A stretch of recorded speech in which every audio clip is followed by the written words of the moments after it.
नमस्ते बच्चों, आज हम गृह विज्ञान के पाठ 3 वस्त्रों की स्वच्छता के बारे में पढ़ेंगे। लास्ट ईयर क्लास 6 में आपने पढ़ा था कि हमें वस्त्र क्यों पहनने चाहिए।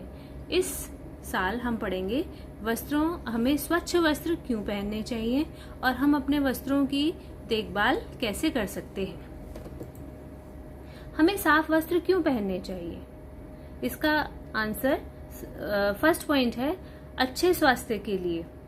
देखो, हमारी स्किन में रोमकूप होते हैं छोटे छोटे, जिससे पसीना निकलता है। यदि हम मैले वस्त्र पहनेंगे तो वो रोमकूप बंद हो जाएंगे और पसीना नहीं निकल पाएगा। अब क्योंकि पसीना एक वेस्ट प्रोडक्ट है, इसको शरीर से बाहर निकालना है, तो ये काम हमारे गुर्दे करते हैं, किडनीज। तो किडनीज को अपना काम भी करना है और त्वचा का भी काम करना पड़ता है, जिसकी वजह से किडनीज को ज्यादा काम करना पड़ता है, जो हमारे स्वास्थ्य के लिए हानिकारक है। इसीलिए अच्छे स्वास्थ्य के लिए हमें साफ कपड़े पहनना बहुत जरूरी है। यदि हम चाहते हैं कि हमारे कपड़े लंबे समय तक रहें, तो भी हमें उन्हें साफ रखना बहुत जरूरी है। कपड़ों को समय से धोएं, उनके रख रखाव का पूरा ध्यान रखें। थर्ड पॉइंट है दोस्ती बनाए रखने के लिए। यदि हम मैले वस्त्र पहनेंगे तो हमारे अंदर से पसीने की बदबू आएगी, मैल दिखाई देगा। इसकी वजह से जो हमारे फ्रेंड्स हैं वो हमारे साथ बात करना शायद पसंद ना करें। इसलिए भी हमें साफ वस्त्र पहनने चाहिए। कपड़े धोने के लिए जरूरी सामान क्या क्या है? सबसे पहले आता है गंदे कपड़े रखने के लिए।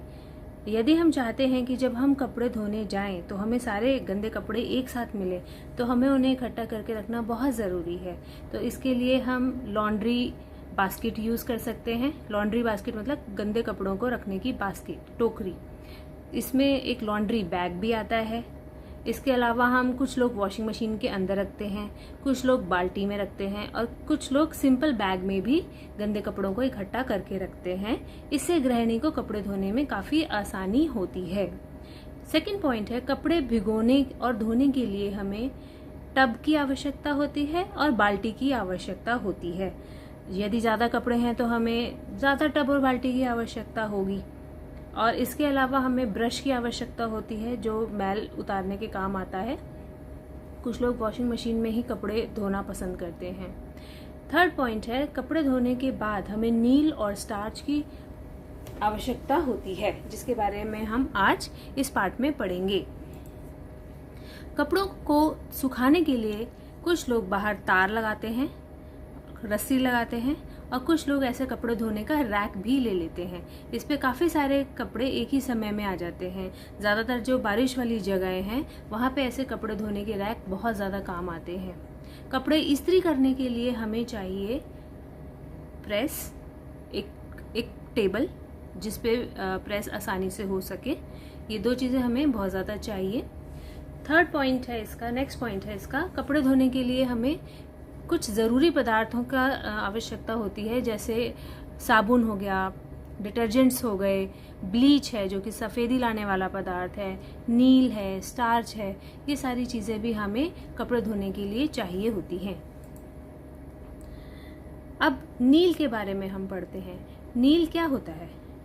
आपने ध्यान दिया होगा कि आपकी मम्मी सफेद सूती कपड़ों में नील का प्रयोग करती हैं, क्योंकि उनमें रेगुलर धोने से उनमें पीलापन आ जाता है। तो उस पीलेपन को दूर करने के लिए हमें नील का इस्तेमाल करना पड़ता है। सफेद कपड़ों को और चमकदार बनाने के लिए भी हमें नील का इस्तेमाल करना पड़ता है, और कपड़ों में नयापन लाने के लिए भी हमें नील का इस्तेमाल करना चाहिए। नील मार्केट में बहुत तरीके का उपलब्ध है। आजकल ड्रॉप्स वाला नील मिल रहा है, जैसे उजाला। पहले पाउडर वाला आता था। तो हमें नील लगाया कैसे जाता है? हम नील को पहले थोड़े से पानी में घोलते हैं और फिर उसको अपनी बाल्टी में घोल लेते हैं। फिर हम उस नील को थोड़ा सा अपने हाथ में लेके देखते हैं, नील का पानी। यदि हमें अपने हाथ की लाइंस दिखाई दे रही हैं, यानी कि नील बिल्कुल ठीक है। स्टार्च अरारोट पाउडर से बनाया जाता है या कॉर्नफ्लावर से भी बना सकते हैं। इसको स्टार्च के पाउडर को हम पानी में घोलते हैं, थोड़े से पानी में घोल के इसका पेस्ट बना लेते हैं और फिर इसको उस पानी में घोलते हैं जिसमें हमें स्टार्च लगाना है। इसके बाद हम अपने कपड़ों को जिनमें स्टार्च लगाते हैं, कॉटन के कपड़ों को उस स्टार्च वाले पानी में भिगोकर, निचोड़कर और सुखा देते हैं। अब स्टार्च लगाना क्यों आवश्यक है? स्टार्च सबसे पहले तो सूती कपड़ों पर लगाई जाती है। स्टार्च से कड़ापन आता है। जैसे वस्त्र के कुछ भाग हैं, जैसे कॉलर है, कफ है या चुन्नी है, कॉटन की साड़ी है, उसमें हमें स्टार्च लगाना बहुत जरूरी होता है। इससे कपड़े का आकार बना रहता है, उसकी शेप बनी रहती है।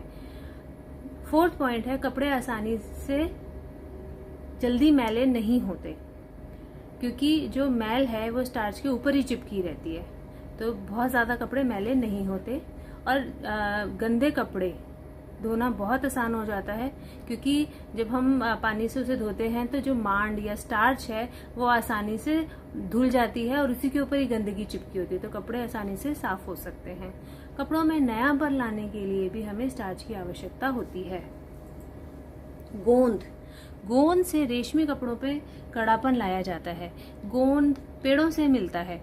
इसको बनाने के लिए हम थोड़ा सा गोंद को पानी में उबालते हैं और फिर उस पानी को छान लेते हैं। फिर जो हमने छान लिया है उसको हम बॉटल में रख लेते हैं, और जब भी हमें सिल्क के कपड़ों में कड़ापन लाना है तो पानी में उस गोंद को थोड़ा सा मिक्स करके तो उस पानी में हम अपने रेशमी कपड़ों को डुबोते हैं, हल्का सा निचोड़ के इसको सुखा लेते हैं। विभिन्न तंतुओं के कपड़ों को धोने की विधियां अलग अलग होती हैं। हमारे पास बहुत तरीके के तंतु होते हैं, जैसे कॉटन का तंतु, सूती तंतु है, वूलन है जिसको हम ऊनी कहते हैं, रेशमी तंतु है, और कृत्रिम तंतुओं से बने कपड़े होते हैं। लेकिन इन सबको धोने की विधि अलग अलग होती है। सबसे पहले हम सूती वस्त्र के बारे में पढ़ेंगे।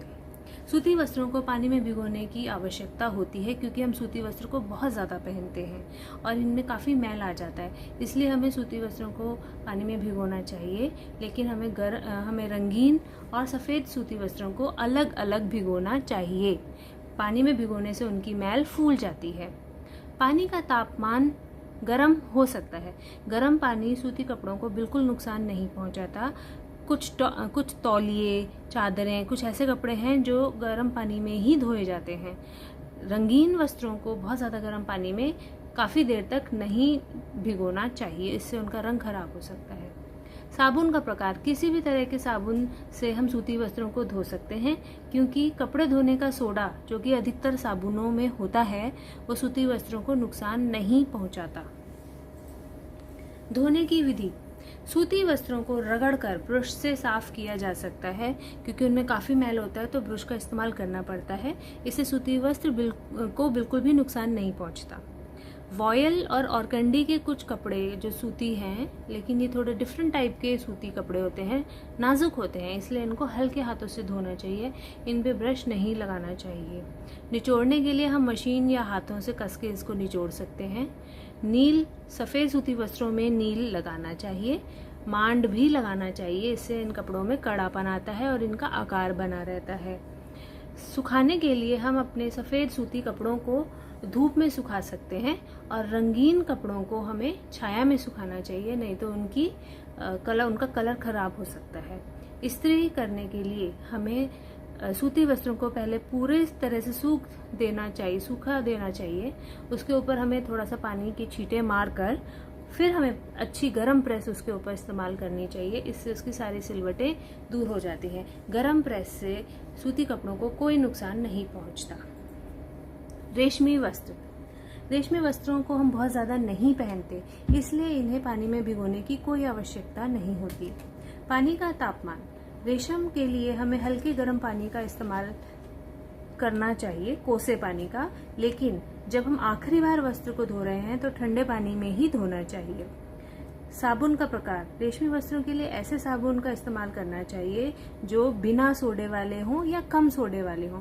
सोडे वाले साबुन जो है वो रेशमी वस्त्रों को नुकसान पहुंचाता है। आजकल मार्केट में बहुत सारे ऐसे प्रोडक्ट्स हैं जो लिक्विड सोप्स हैं जिसमें सोडा कम या ना के बराबर है, जैसे gentle, easy wash, safe wash. इसके बाद धोने की विधि, रेशमी वस्त्रों को ब्रश से रगड़कर नहीं धोना चाहिए, इससे उसके तंतु टूट सकते हैं और उसकी चमक भी खराब हो सकती है। इसको हमें हल्के हाथों से ही धोना चाहिए। निचोड़ने के लिए भी हमें हल्के हाथों से ही का इस्तेमाल करना चाहिए। इसमें नील लगाने की कोई आवश्यकता नहीं होती। सिल्क के कपड़ों में कड़ापन लाने के लिए गोंद की आवश्यकता होती है, जिसके बारे में हम पढ़ चुके हैं। सिरका या नींबू का इस्तेमाल करने से रेशमी कपड़ों में चमक आती है। जब हम कपड़े को धो लेते हैं उसके बाद हम पानी में 1-2 बूंदें नींबू या सिरके की डालेंगे और उसमें रेशमी वस्त्र को भिगो देंगे, तो उससे हमारे रेशमी वस्त्रों में चमक आ जाएगी। रेशमी वस्त्रों को सुखाने के लिए हमेशा उनको उल्टा करके सुखाना चाहिए, छाया में सुखाना चाहिए। इस्त्री करने के लिए, प्रेस करने के लिए हमें रेशमी वस्त्रों को, जब वह हल्के सीले होते हैं, पूरी तरह से नहीं सूखे होते, हमें तभी उनको हल्की प्रेस से इस्त्री करनी चाहिए। गरम प्रेस उनको नुकसान पहुंचा सकती है। ऊनी वस्त्रों को भी पानी में भिगोने की आवश्यकता नहीं होती। पानी का तापमान हल्का गर्म या ठंडा रख सकते हैं, लेकिन पूरी प्रक्रिया में जब तक हमारा ऊनी कपड़ा पूरी तरह से धुल नहीं जाता, हमें पानी का तापमान एक समान ही रखना चाहिए, नहीं तो वस्त्र सिकुड़ सकता है। साबुन का प्रकार रेशमी वस्त्रों के समान, इसके लिए ऊनी वस्त्रों के लिए भी हमें ऐसे ही साबुन का इस्तेमाल करना है, जिसमें कपड़े धोने का सोडा या तो कम है या नहीं है, क्योंकि कपड़े धोने के सोडे से इस पर बुरा प्रभाव पड़ता है। धोने की विधि, ऊनी वस्त्रों को ब्रश से रगड़कर नहीं धोना चाहिए, क्योंकि इसमें रोए निकल आते हैं। इनको हल्के हाथों से ही धोना चाहिए। निचोड़ने के लिए हमें ऊनी वस्त्रों को, ऊनी स्वेटर है जैसे, उसको तौलिया में लपेटना चाहिए। उससे तौलिया जो है वो उसका अधिक पानी सोख लेता है और इनको हल्के हाथों से भी निचोड़ा जा सकता है। इसमें नील लगाने की कोई आवश्यकता नहीं होती, मांड लगाने की भी कोई आवश्यकता नहीं होती। ऊनी वस्त्रों में चमक लाने के लिए सिरका या नींबू का इस्तेमाल कर सकते हैं। ऊनी वस्त्रों को सुखाने के लिए हमेशा खाके का इस्तेमाल करना चाहिए। ऊनी वस्त्र को धोने से पहले हमें खाका तैयार करना चाहिए, जिससे जब हम ऊनी वस्त्र को धो लें तो हमें उसको खाके के ऊपर रखना चाहिए। उसको देखना चाहिए कि वो कितना सिकुड़ गया है। फिर उस ऊनी वस्त्र को खींच कर खाके जितना बड़ा कर देना चाहिए, ताकि उसका आकार बना रहे। सुखाने के लिए ऊनी वस्त्रों को हमेशा समतल स्थान, फ्लैट ग्राउंड पे ही सुखाना चाहिए। इस्त्री करने की आवश्यकता नहीं होती, प्रेस की कोई जरूरत नहीं है। कृत्रिम तंतुओं से बने वस्त्र, जैसे हमारी सॉक्स हैं, हमारी टी-शर्ट्स हैं, और भी बहुत सारे कपड़े होते हैं, इनको धोने की विधि थोड़ी सी अलग है। पानी में इनको भिगोने की कोई आवश्यकता नहीं होती, क्योंकि इनमें मैल ऊपरी सतह पर ही होता है, ज़्यादा अंदर नहीं होता। तो हल्का सा साबुन और पानी लगाने से ही इनका मैल उतर जाता है। पानी का तापमान बहुत गर्म नहीं होना चाहिए, क्योंकि गर्म पानी में ये कृत्रिम तंतु से बने वस्त्र पिघल भी सकते हैं। साबुन, किसी भी तरह का साबुन इस्तेमाल कर सकते हो। कपड़े धोने का सोडा से इस पर कोई बुरा प्रभाव नहीं पड़ता।